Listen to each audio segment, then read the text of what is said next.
खरं तर आत्ता काही कारण काहीच नाही. दरवेळेला येतो आणि तुम्ही सगळे समोर येता आणि माझं बोलणं होत नाही तुमच्याशी, म्हणून मी म्हटलं की आज जरा थोडासा वेळ होता, म्हटलं तुमच्याशी बोलावं.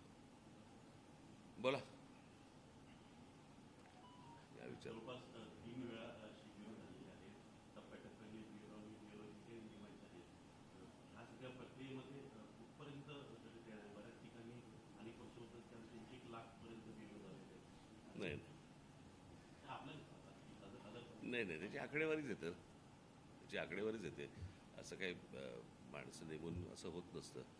ते काही स्वतः काही सांगतात ते 1 लाख आणि काही, परंतु शेवटी ते सरकारी आकडे येतातच ना बाहेर. ते आहेत, आमच्याकडे पण आहेत सगळे. काय आता 30 जूनला सगळं सुरू झालं आत्ता हे या सगळ्या प्रोसेस. मला कळत नाही खरं तर, महाराष्ट्रामध्ये 3 वर्षानंतर निवडणुका आहेत आणि आत्ता हे याद्या सगळ्या करणार. दरवर्षी मुलं 18 वर्षाची होत असतात. त्या सगळ्या गोष्टी पुढे कशा होणार. अनेक माणसं घरं सोडून जातात, घरं बदलतात, नवीन माणसं येतात. ही प्रोसेस थांबून चालणार नाही. ही 3 वर्ष चालू राहणारी प्रोसेस आहे आणि त्याच्यामध्ये काम सुरू आहे. SIR सगळीकडे केलं जाते. 2000 आणि 2000च्या दरम्यान ज्यांनी मतदान केलं त्यांची नावं यादीत नसून किंवा त्यावेळी केलं असेल तर यावेळी नाही, ह्या सगळ्या गोष्टीचा SIRचा सगळ्यात मोठा फटका आज पश्चिम बंगालला, बिहारला, सगळ्या ठिकाणी बसला. पश्चिम बंगालमधनं जवळपास काहीतरी 27 लाख मतं ही काढली गेली काय. आणि आज ममता बॅनर्जींसारख्या माजी मुख्यमंत्र्याचं त्यांचा पराभव होतो. हे काही साधी सरळ गोष्ट नाही. इतकी मोठी सरकारी यंत्रणा लावायची. हे जे चाललं आहे राजकारण आत्ता देशामध्ये, हे काही खूप घाणेरडं आणि खूप भयानक चालू आहे. याचा फटका पुढे भविष्यात भाजपाला मिळणारच आहे. तो म्हणजे असं काही तो कोण राहत नाही त्याच्यातनं. मुळात सत्तेचा अमरपट्टा कोणी घेऊन आलेला नसतो. फक्त प्रश्न असा आहे की आपण करत असलेली कृती हा भविष्यातला पायंडा आपण काय पाडतो आहोत याचं भान मला असं वाटतं राजकीय पक्षांना जर समजा नसेल, राजकीय नेत्यांना नसेल, तर मला भविष्यातल्या पुढच्या पिढ्यांची चिंता मला जास्ती वाटते. राजकारण काय येतं जातं वगैरे सगळ्या गोष्टी असतात, पण शेवटी आपण कुठे नेणार आहोत महाराष्ट्र, कुठे नेणार आहोत देश, कुठे नेणार आहोत आपण राजकारण. आणि खूप गलिच्छ जे आता काय महाराष्ट्रात पण जे काय फोडाफोडीचं सगळं राजकारण सगळं सुरू आहे आता,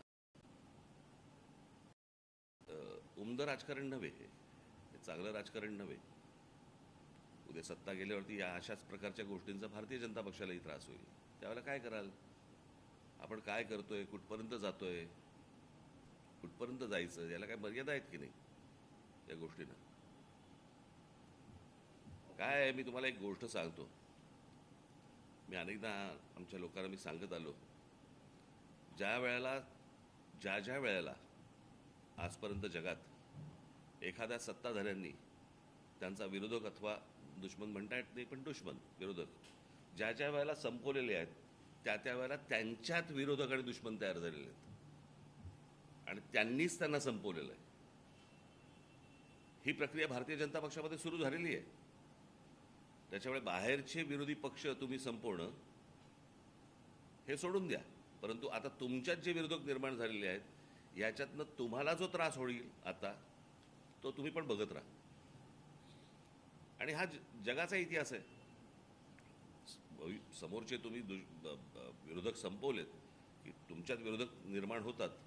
आणि पाठीच्या काळातही तेच झालं होतं. अनेक वेळेला ह्याच गोष्टी घडलेल्या आहेत. ऑपरेशन टायगर 2-3 खासदार झाले. काल सचिन अय्यर यांनी सोमवारी आंदोलन परिषदेमध्ये सरकारच्या विरोधात. काय प्रश्न विकत घेणाऱ्यांचा नाही आहे, विकल्या जाणाऱ्यांचा आहे.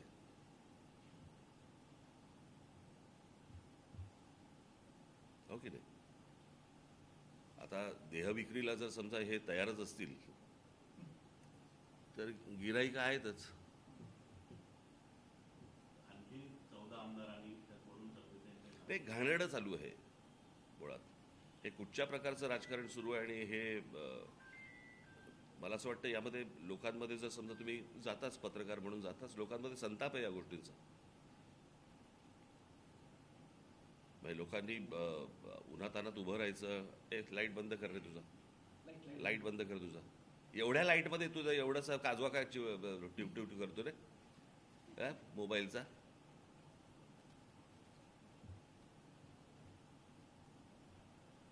काय बोललो तुम्ही सर?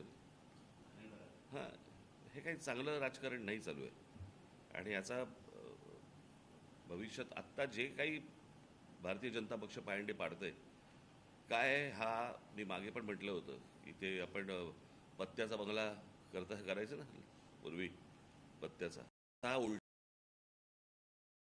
त्याच्या खालचा जो पत्ता आहे तो नरेंद्र मोदींचा आहे. तो एकदा सटकला की सगळं कोलॅप्स आहे. कळलं का? आज ठीक आहे, ते त्याला तुम्ही भक्त म्हणा, काही म्हणा, काही काही असतील गोष्टी, परंतु जे काय आज टिकून आहे ते नरेंद्र मोदींवरती टिकून आहे, या बाकीच्यांवरती नाही आहे. आणि अशा गोष्टींमध्ये तुम्ही ज्या प्रकारचं भयानक राजकारण करतात, खेळतात, हे त्यांनाही अंगाशी येणार आहे. ते महिला आरक्षण बिल आणि हे पहिलं एक ते कोणासाठी सुरू आहे, कोण करते याच्या मागे, कळलं का? हे सगळं अमित शहांचं राजकारण सुरू आहे. मी मागे आत्ता माझ्या भाषणात म्हटलं नाही का, आता शिवसेनेचे 6 खासदार फोडले, भाजपमध्ये का नाही गेले? टीएमसीचे 22 खासदार फुटले, वेगळा गट का केला?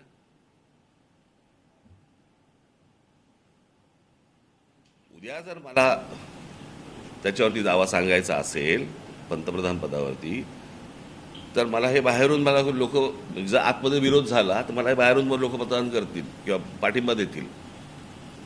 आणि दुसऱ्याने जर समजा कोणी दावा सांगितला तर मी हे जे उभे केलेले आहेत त्यातला कोणी सपोर्ट करणार नाही.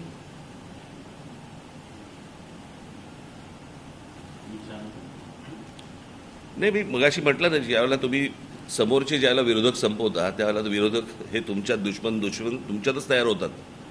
ते चित्र आत्ता तुम्हाला महाराष्ट्रात आणि देशात सर्व ठिकाणी तुम्हाला दिसेल, अगदी खालपर्यंत दिसेल तुम्हाला. बेधुंद सत्ता ज्या वेळेला येते त्यावेळेला माणसं अशी वागायला लागतात.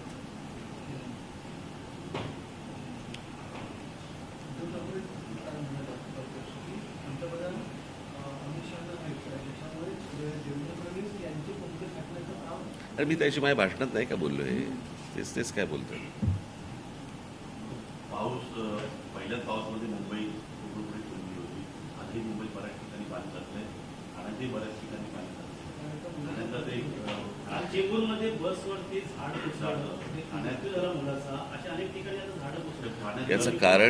याचं कारण तुम्हाला आठवत असेल कदाचित, किंवा तुम्हाला मी गेली अनेक वर्ष या सगळ्या शहर कसं उभं राहतं, कसं उभं राहिलं पाहिजे याच्यावरती अनेकदा मी बोलत आलेलो आहे.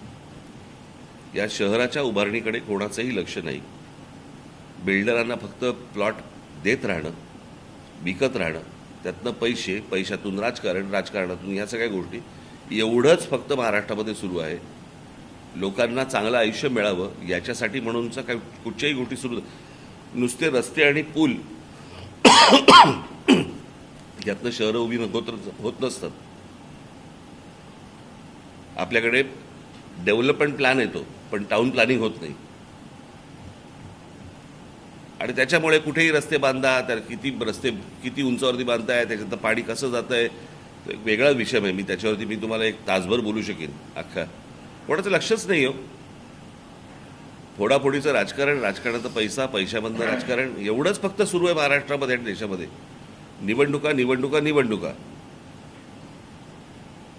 येणाऱ्या काळात सिमेंटच्या जंगलातच आपल्याला राहायला लागेल का? आत्ता कुठे राहताय? नाही, आत्ता कुठे राहताय? वाढत चाललेलं आहे. पण आत्ता कुठे राहताय? कुठे आत्ता तुम्ही? झाडांच्या जंगलात.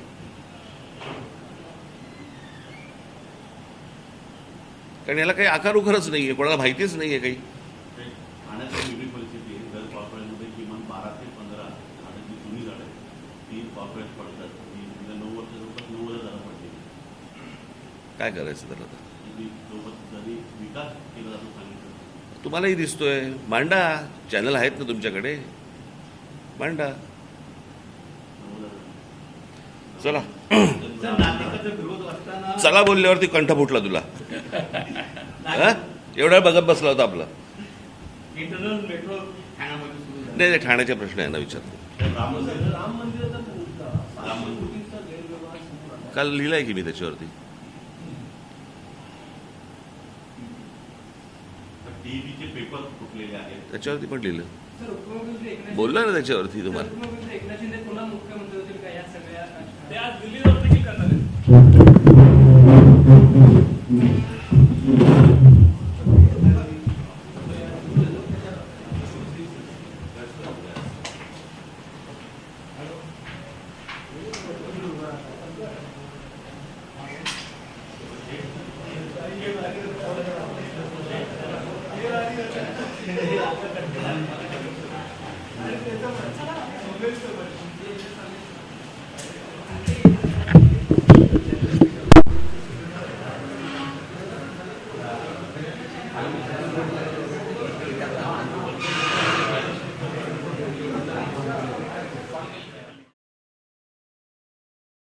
सोडून जातात, घरं बदलतात, नवीन माणसं येतात. हे ही प्रोसेस थांबून चालणार नाही. ही 3 वर्ष चालू राहणारी प्रोसेस आहे आणि त्याच्यामध्ये काम सुरू आहे. SIR सगळीकडे केलं जाते. 2000 आणि 2000च्या दरम्यान ज्यांनी मतदान केले त्यांची नावं यादीत नसली तर त्यावेळी केलं असेल तर यावेळी नाही ह्या सगळ्या गोष्टीचा SIRचा सगळ्यात मोठा फटका आज पश्चिम बंगालला, बिहारला सगळ्या ठिकाणी बसला. पश्चिम बंगालमधनं जवळपास काहीतरी 27 लाख मतं ही काढली गेली काय. आणि आज ममता बॅनर्जींसारख्या माजी मुख्यमंत्र्याचं त्यांचा पराभव होतो हे काही साधी सरळ गोष्ट नाही. इतकी मोठी सरकारी यंत्रणा लावायची. हे जे चाललंय राजकारण आत्ता देशामध्ये हे काही खूप घाणेरडं आणि खूप भयानक चालू आहे. याचा फटका पुढे भविष्यात भाजपाला मिळणारच आहे. तो असं काही तो कोण राहत नाही त्याच्यातनं. मुळात सत्तेचा अमरपट्टा कोणी घेऊन आलेला नसतो. फक्त प्रश्न असा आहे की आपण करत असलेली कृती हा भविष्यातला पायंडा आपण काय पाडतो आहोत याचं भान मला असं वाटतं राजकीय पक्षांना जर समजा नसेल, राजकीय नेत्यांना नसेल तर मला भविष्यातल्या पुढच्या पिढ्यांची चिंता मला जास्ती वाटते. राजकारण काय येतं जातं वगैरे सगळ्या गोष्टी असतात, पण शेवटी आपण कुठे नेणार आहोत महाराष्ट्र, कुठे नेणार आहोत देश, कुठे नेणार आहोत आपण राजकारण. आणि खूप गलिच्छ जे आता काय महाराष्ट्रात पण जे काय फोडाफोडीचं सगळं राजकारण सगळं सुरू आहे आता. उमदं राजकारण नव्हे, हे चांगलं राजकारण नव्हे. उद्या सत्ता गेल्यावरती या अशाच प्रकारच्या गोष्टींचा भारतीय जनता पक्षालाही त्रास होईल. त्यावेळेला काय कराल आपण, काय करतोय, कुठपर्यंत जातोय, कुठपर्यंत जायचं, याला काय मर्यादा आहेत की नाही या गोष्टींना. काय आहे, मी तुम्हाला एक गोष्ट सांगतो.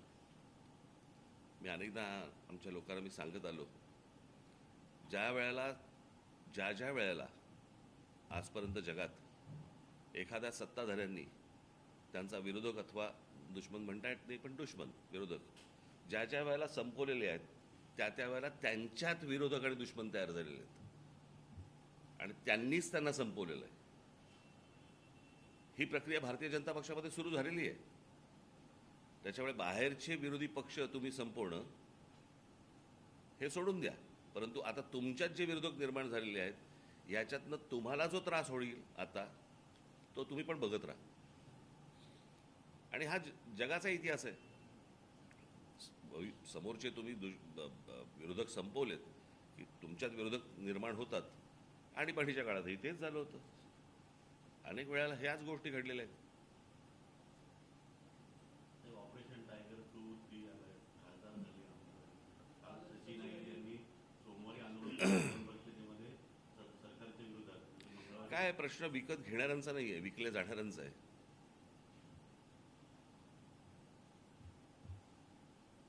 हो की नाही. आता देहविक्रीला जर समजा हे तयारच असतील तर गिराईक आहेतच.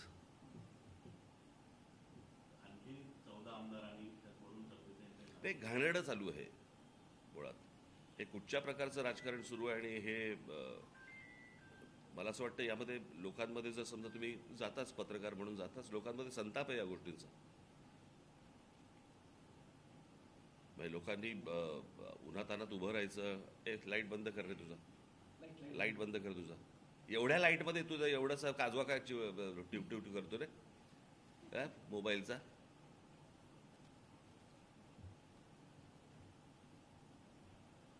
काय बोलू तुम्ही सर? हां, हे काही चांगलं राजकारण नाही चालू आहे. आणि याचा भविष्यात आत्ता जे काही भारतीय जनता पक्ष पायंडे पाडतंय काय, हा मी मागे पण म्हटलं होतं की ते आपण पत्त्याचा बंगला करायचं ना पूर्वी, पत्त्याचा हा उलट. त्याच्या खालचा जो पत्ता आहे तो नरेंद्र मोदींचा आहे. तो एकदा सटकला की सगळं कोलॅप्स आहे. कळलं का? आज ठीक आहे, ते त्याला तुम्ही भक्त म्हणा, काही म्हणा, काही काही असतील गोष्टी, परंतु जे काय आज टिकून आहे ते नरेंद्र मोदींवरती टिकून आहे, या बाकीच्यांवरती नाही आहे. आणि अशा गोष्टींमध्ये तुम्ही ज्या प्रकारचं भयानक राजकारण करतात, खेळतात, हे त्यांनाही अंगाशी येणार आहे. ते महिला आरक्षण बिल आणि हे पहिलं एक ते कोणासाठी सुरू आहे, कोण करते याच्या मागे, कळलं का? हे सगळं अमित शहांचं राजकारण सुरू आहे. मी मागे आता माझ्या भाषणात म्हटलं नाही का, आता शिवसेनेचे 6 खासदार फोडले, भाजपमध्ये का नाही गेले? टीएमसीचे 22 खासदार फुटले, वेगळा गट का केला?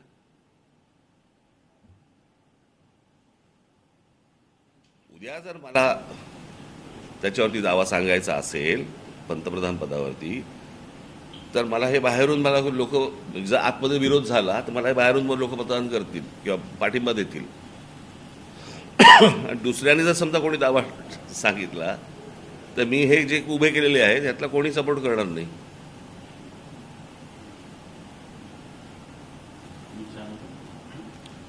नाही, मी मगाशी म्हटलं ना, ज्यावेळेला तुम्ही समोरचे ज्यावेळेला विरोधक संपवता त्यावेळेला विरोधक हे तुमच्या दुश्मन तुमच्यातच तयार होतात. ते चित्र आत्ता तुम्हाला महाराष्ट्रात आणि देशात सर्व ठिकाणी तुम्हाला दिसेल, अगदी खालपर्यंत दिसेल तुम्हाला. बेधुंद सत्ता ज्या वेळेला येते त्यावेळेला माणसं अशी वागायला लागतात.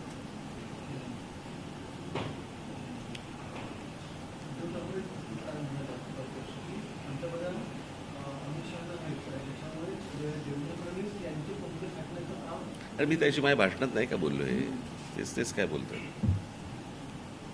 पाऊस पहिल्याच पावसामध्ये मुंबई पूर्णपणे तुंबली होती.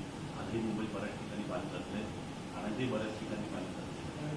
ठाण्यात एक आज चेंबूरमध्ये बसवरती झाड कोसळलं, ठाण्यात जरा मुलाचा, अशा अनेक ठिकाणी आता झाडं कोसळलं. ठाण्यात याचं कारण तुम्हाला आठवत असेल कदाचित, किंवा तुम्हाला मी गेली अनेक वर्ष या सगळ्या शहर कसं उभं राहतं, कसं उभं राहिलं पाहिजे याच्यावरती अनेकदा मी बोलत आलेलो आहे. या शहराच्या उभारणीकडे कोणाचंही लक्ष नाही. बिल्डरांना फक्त प्लॉट देत राहणं, विकत राहणं, त्यातनं पैशातून राजकारणातून या सगळ्या गोष्टी, एवढंच फक्त महाराष्ट्रामध्ये सुरू आहे. लोकांना चांगलं आयुष्य मिळावं याच्यासाठी म्हणूनच काही कुठच्याही गोष्टी सुरू, नुसते रस्ते आणि पूल यातनं शहरं उभी होत नसतात. आपल्याकडे डेव्हलपमेंट प्लॅन येतो पण टाउन प्लॅनिंग होत नाही. आणि त्याच्यामुळे कुठेही रस्ते बांधा, तर किती उंचावरती बांधताय, त्याच्यात पाणी कसं जात आहे, वेगळा विषय आहे. मी तुम्हाला एक तासभर बोलू शकेन अख्खा.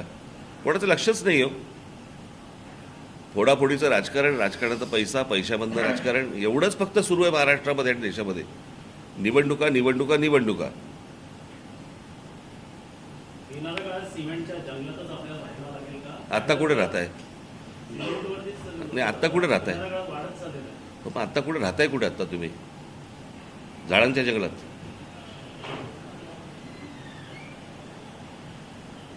कारण याला काही आकार उखरच नाही आहे, कोणाला माहितीच नाही आहे काही. ठाण्याची वेगळी परिस्थिती आहे. दर पावसाळ्यामध्ये किमान 12 ते 15 झाडं जी जुनी झाडं आहेत ती पावसाळ्यात पडतात. गेल्या 9 वर्ष जवळपास 9,000 झाडं पडली. काय करायचं त्याला आता? सोबत जरी विकास केला जातो सांगितलं तुम्हालाही दिसतोय. मांडा, चॅनल आहेत ना तुमच्याकडे, मांडा. चला सर, नागरिकांचा विरोध असताना चला बोलल्यावरती कंठ फुटला तुला. हा? एवढा वेळ बघत बसला होता आपला. इंटरनल मेट्रो ठाण्यामध्ये सुरू झाली. नाही ठाण्याच्या प्रश्न आहे ना विचारतो. राम मंदिर राम मंदिराचा मुद्दा राम मंदिर. कोटींचा गैरव्यवहार समोर आला. काल लिहिलंय की मी त्याच्यावरती. टीव्हीचे पेपर फुटलेले आहेत. त्याच्यावरती पण लिहिलं. सर, उपमुख्यमंत्री एकनाथ बोलला ना त्याच्यावरती सर, तुम्हाला. उपमुख्यमंत्री एकनाथ शिंदे पुन्हा मुख्यमंत्री होतील का या सगळ्या ते आज दिल्लीवर देखील करणार आहेत.